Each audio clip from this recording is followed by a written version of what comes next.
Assalamualaikum warahmatullahi wabarakatuh, sahabat Abah Safwan dimanapun berada. Salam petir, ceder, ceder, ceder. Baik teman-teman para sahabat Pen Network, banyak orang yang masih belum paham ya, mungkin masih belum mengerti apa sih koin Pi yang sebenarnya itu. Bagi teman-teman yang mau memahami ya, biar terbuka pemikiran kita, apa sih koin Pi yang sebenarnya itu? Mari kita dengarkan dialog ya yang ada di video ini. Semoga teman-teman bisa paham, bisa mengerti apa koin Pi yang sebenarnya. Silahkan untuk didengarkan. Oh ini uang, kan gitu kan? Bukan kripto. Iya. Bukan komoditas. Kalau komoditas makanya di situ banyak sekali saya menemukan banyak sekali istilah di koin konvensional yang hilang di sini. Withdraw akan hilang kecuali nanti kita inject card. Inject card karena kita nitipin uang dia itu withdraw. Akan hilang. Kita tidak kenal staking, kita kenalnya lock up, rate sama duration kan, karena ada Terlihat duration sama tapi sebenarnya sama berbeda. berbeda, esensinya beda. Terlihat seperti sama tapi sebenarnya berbeda. Berbeda karena mereka nahan itu supaya permainan naik pump baru mereka lepas. Itu namanya staking. Kalau kita enggak, kita tahan 3 tahun ini sekian persen lock up rate itu akan mendapatkan reward yang sudah jelas. Nah, artinya stabil banget. Oh, ini stable coin dong. Stable coin tidak, stable coin tetap komoditas. Tapi sebenarnya stable coin itu tidak pernah ada. Contohnya apa? Bitcoin sekarang hancur. Ethereum juga turun naik. Makanya tidak ada stable coin. Yang ada koin stabil itu adalah Pi dalam bentuk uang digital. Nah, kenapa dia harus stabil? Karena dia uang, maka nilainya harus tinggi supaya stabil. Kalau nilainya rendah nggak bisa stabil dong. Kalau nanti Amerika dorong dolar cetak banyak, euro sikat begini nggak stabil karena dia nggak ini. Terus jumlahnya kan cuma 100 miliar, kalau dibagi per regional aja habis nih uang. Ya kan? Kalau digunakan 1 miliar orang, masing-masing cuma punya 65 koin. 65 koin kan berarti betapa langkanya koin ini. Sedikit sekali. Lah, masa bisa koin yang sedikit ini?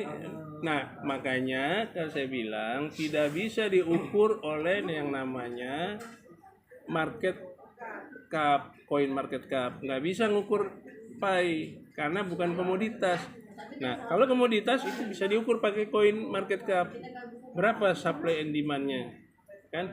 Itu perlu itu. Ini nggak bisa, ini uang. Bagaimana bisa diukur dengan itu?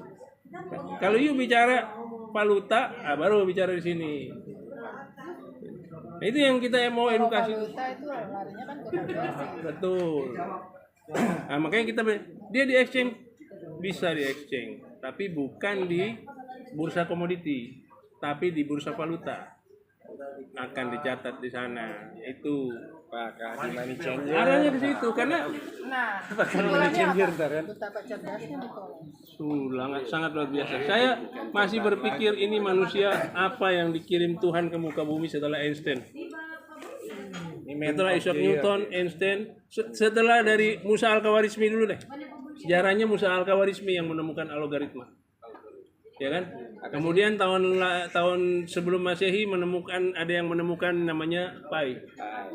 Orang Yunani untuk menghitung lingkaran. Ya kan? Ya.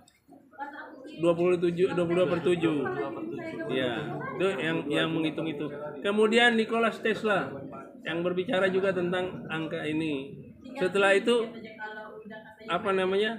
Sekarang ini di era modern ini, di abad digital ini ada seorang Nicholas vokalis bersama istrinya, karena dua-duanya kita sebut sama Vincent karena mereka sama-sama ahli di bidang komputasi publik, komputasi sosial. Nah, makanya mereka lakukan hal ini dengan sangat luar biasa, melengkapi semua kekurangan daripada koin-koin yang ada, baik itu yang web 1 maupun web 2. Kalau web 2 aja sudah demikian bagus, kita bisa terima NFT, kita bisa terima pembayaran dengan PayPal, kita bisa terima itu dengan. Sekarang pakai web 3 lengkap sudah.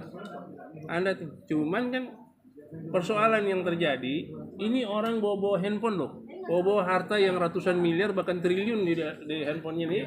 Beliau nih, Bunda Rita akan bawa uang triliunan rupiah dalam satu handphone. Apa nggak berisiko? Sangat berisiko. Mau nggak mau nanti bank akan bekerja membuat inject card. Nah disitulah baru yang namanya withdraw terjadi. Tapi withdraw bukan karena komoditas, karena perpindahan tadi. Withdraw ke kartu. Kita injek ke kartu kita. Saya injek 10 deh. 10 koin 45 miliar rupiah loh. 3,14 juta dolar kan? UK Hong Kong sampai Medjet nggak Nah, habis. kalau kita misalkan kita datang ke American Embassy, kita mau apply visa, tinggal disertain aja kartu ini ungu kita tuh. Nih, Udah data purple keluar card. semua itu. Kita kasih gini. You cek. Itu pasti langsung nggak ada penolakan. Karena apa? Jaminan bahwa kita akan kembali ke negara kita besar.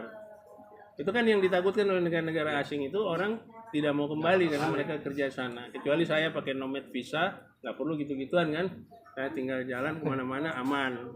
Tapi kalau yang lain-lain, nanti ini petani di Lampung, wah saya mau beli, kan itu kan di Amerika, di California tuh ada ini yang elektronik gitu. Cash namanya itu kan. California Electronic apa tuh? Itu tiap tahun tuh ngadain ini. Nah, coba bayangin tuh. Petani di Lampung sama di NTT pingin ke sana. Itu kan udah dijamin 1000% ditolak kedutaan Amerika. Tapi mereka datang pakai pakaian lusuh, install, daftar, langsung cuma nunjukin kartu gitu, langsung 1 kali 24 jam di ini apa endorse langsung visanya. Itu akan terjadi di situ, sangat dihormati orang yang memegang pay card nanti. Makanya lebih dari green card. Saya harus bisa Schengen mundur 1 bulan. Antri waiting list. Ini Akhirnya sudah dapat yang premium. ultra nation, jadi bukan lagi nasionalis tapi ultra nation. Nation. Ya. Sudah terjadi seperti itu. Manusia itu akan berkembang menjadi tanpa batas. Tanpa batas. Tapi tidak terbatas, tapi terbatas gitu ya. Artinya tanpa batas dalam beberapa hal. Artinya batas-batas ekonomi, batas-batas sosial, batas-batas itu mungkin nanti tidak ada lagi. Nah, itu yang tadi. Demikian ya informasi yang bisa diberikan. Jika kurang paham, bisa diputar ulang kembali ya, sehingga kita benar-benar paham tentang apa itu koin Pi yang sebenarnya. Inilah yang dapat disampaikan ya. Semoga berbagi informasi ini bermanfaat bagi kita semua. Salam petir, jeder, jeder, jeder. Assalamualaikum warahmatullahi wabarakatuh.